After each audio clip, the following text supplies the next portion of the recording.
sexual life and fear, the sexual life and disease, and the sexual life and tyranny can now at last be tempted on the sole condition that we banish all religions from the discourse.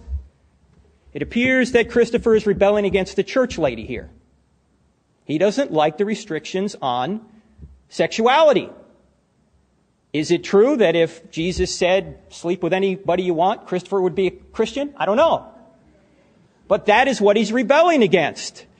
Now, he talks about the divine dictatorship. He says that he rebels, as he just pointed out, against the divine dictatorship because he's an anti-theist. But let me ask this question. Why must everyone submit to his dictatorship? The dictatorship of Christopher Hitchens. He's telling everyone to live up or to give up their sacred text and to live according to renewed Enlightenment values, values that apparently he gets to choose.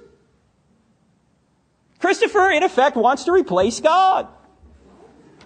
He wants his values. He wants you to adopt Enlightenment values.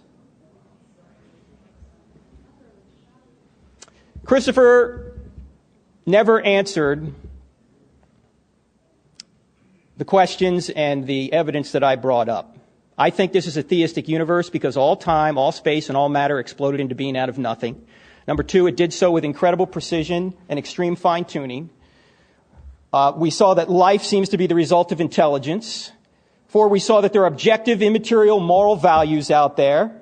And Christopher is big on immorality. I'm with him on that. Number 5, we saw that immaterial realities such as reason and the laws of logic exist and have no way to be explained. There's no way to explain those by materialism. That the laws of mathematics, number 6, exist and they help us investigate and measure this orderly universe. Number 7, that people are not mere chemicals, but are free to make choices. And number 8, and finally, that we are conscious beings and we cannot explain ourselves by mere chemicals. We're something beyond chemicals, but atheism only has a worldview that says all that exists are chemicals. Because Christopher and his atheist friends have not been able to explain any of these realities from an atheistic perspective, they have instead relied on speculation and faith. I don't have enough faith to be an atheist. Now, there's one more other point. Christopher may think that there is no God and he hates him, but God thinks there is a Christopher Hitchens and God loves him. Thank you.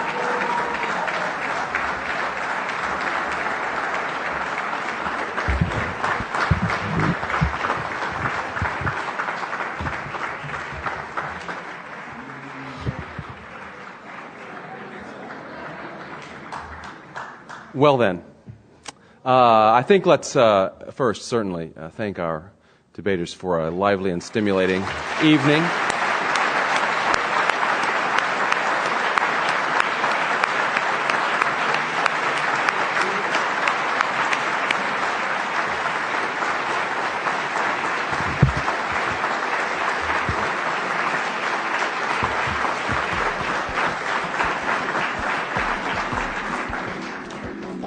Good evening. Thank you again for coming.